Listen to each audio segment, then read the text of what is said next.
Salutations à toutes et à tous selon votre fuseau horaire. Vous avez utilisé pour la toute première fois votre EQ et vous avez fait une balance de fréquences qui vous semble bonne. Mais vous trouvez que votre mix manque encore de consistance. Eh bien ça tombe bien, aujourd'hui on va voir un outil qui nous permet de contrôler justement la consistance de notre mix.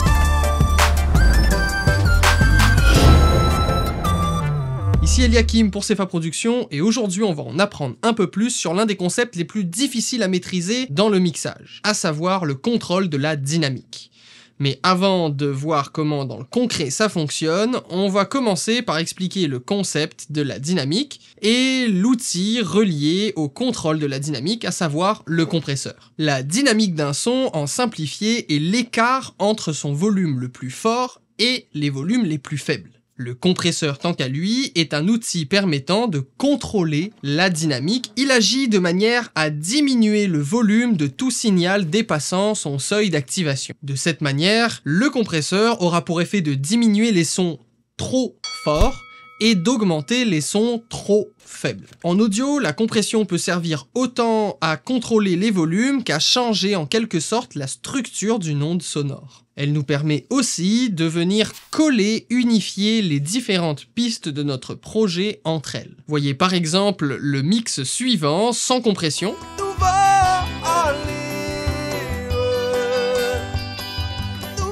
Et maintenant avec de la compression.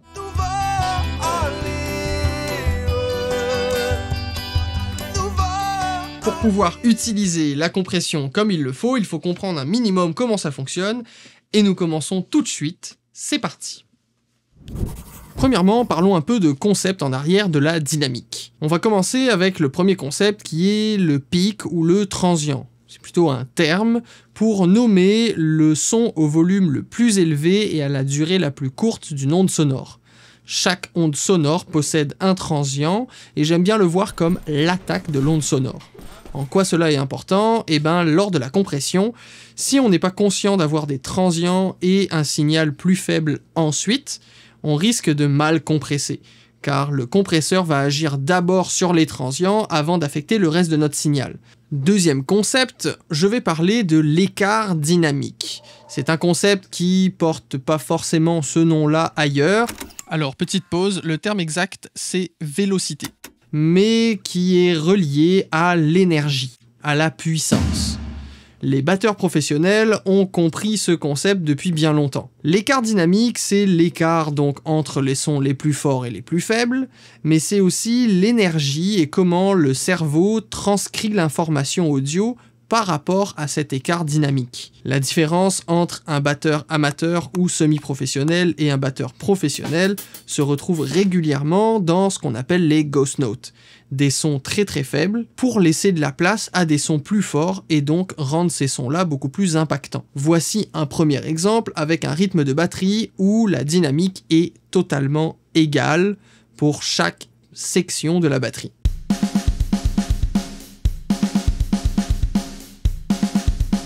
Maintenant voici le même rythme, mais cette fois-ci avec un écart dynamique intéressant.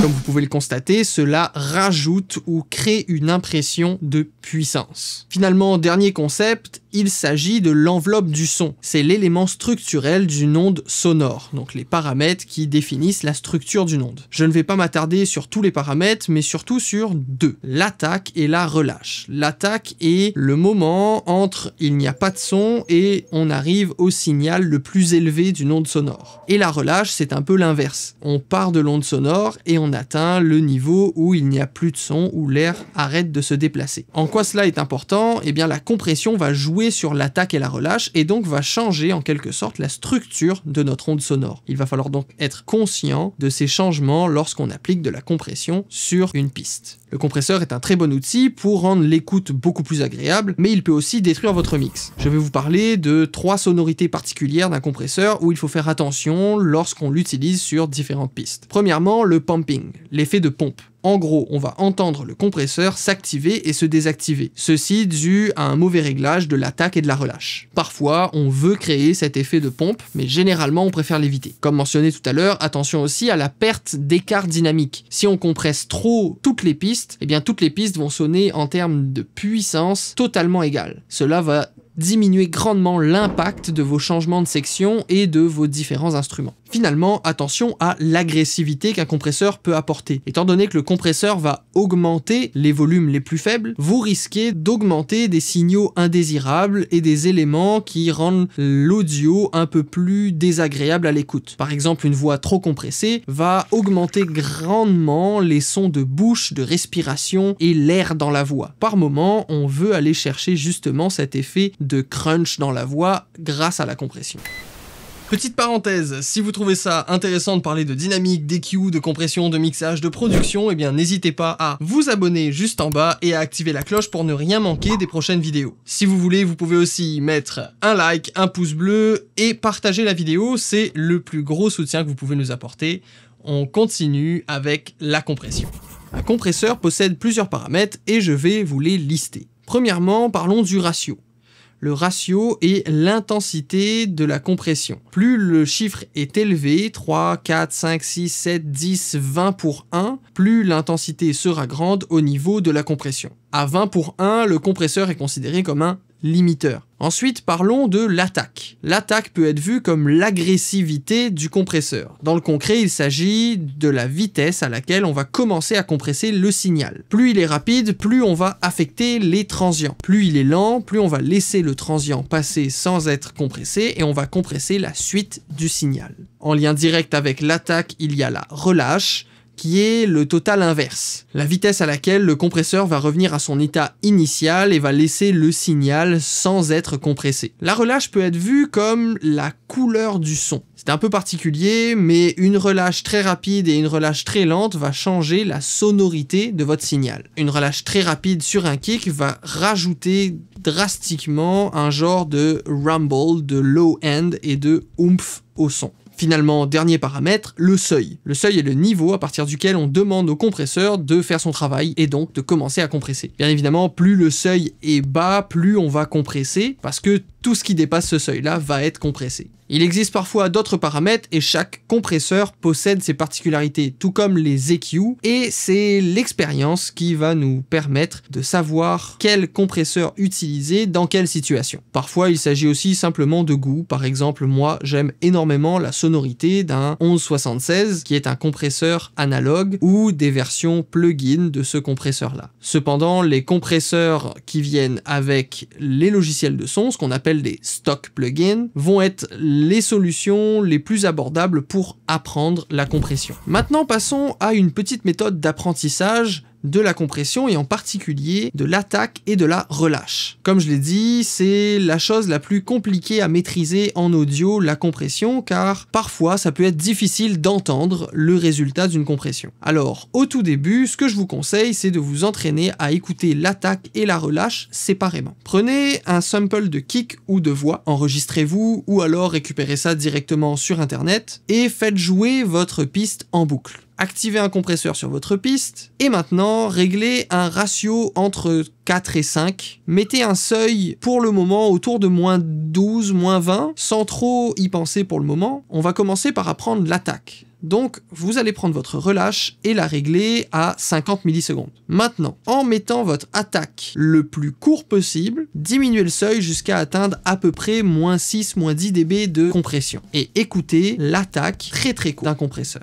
Ensuite, faites la même chose, mais cette fois-ci en mettant l'attaque le plus lent possible. Et écoutez, voir la différence de sonorité entre une attaque très courte et une attaque très lente, avec une relâche identique pour les deux, un ratio identique et un seuil identique. Ensuite, passons à la relâche. On va faire exactement la même chose. Prenons le paramètre qui configure la relâche, mettons-le le plus court possible. Ensuite, on va prendre l'attaque et la mettre à 20 millisecondes. Le ratio reste inchangé et le threshold, ou le seuil, on va le configurer selon notre signal pour atteindre toujours entre -6 et -10 dB de réduction. Écoutez maintenant le signal avec une relâche très courte versus une relâche très lente. Et ce sera tout pour notre introduction au compresseur et au traitement dynamique. Rappelez-vous, l'important dans le mixage, c'est la balance. Alors surtout pour commencer, travaillez beaucoup plus sur vos balances de volume. Et si le compresseur vous fait peur, n'hésitez pas à essayer d'automatiser, de faire des automations, on en parlera certainement dans une autre vidéo, du volume de votre piste. Au moins comme ça, vous allez pouvoir rendre les choses un peu plus égales et un peu plus homogènes.